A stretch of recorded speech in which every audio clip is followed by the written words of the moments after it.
Hi guys, it's Ian here from Recreational Power Sports, and I just wanted to show you a really awesome pre-owned quad we just got in.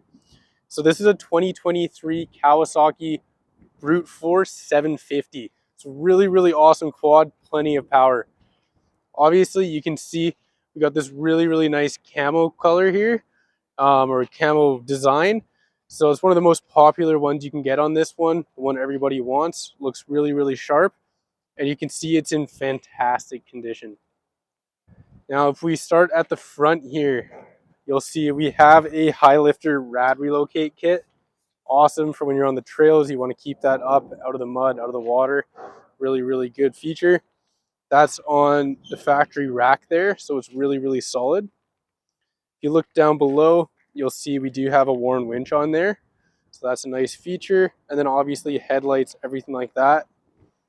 You come along the side here, you'll see it looks just as it came from the factory, and that's because this V-twin engine only has 494 kilometers on it, so it's basically brand new. If you look at the wheel and tire setup, you'll see that this is an aftermarket setup, full ITP wheels and tires. Really nice set, looks nice and sharp. Now if you look at the quad itself here, you'll see we have some storage here, keep your ropes, stuff like that. Nice little dry storage. You can see we have our winch controls. We have our two-wheel drive, our four-wheel drive select, and then a nice digital screen here so you can see everything you need to while you're on the trails or in the field.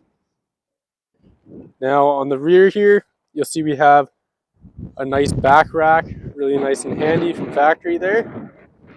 And then looking down below from the back here, we do have a Highlifter lift in this as well. So it's a little higher than factory, but nothing too crazy. Just something to give a little bit more ground clearance. Now this unit is basically brand new, but it's not priced brand new. So if you want to come down and steal this one from us, please stop by Recreational Power Sports or give us a call and we'd be happy to help.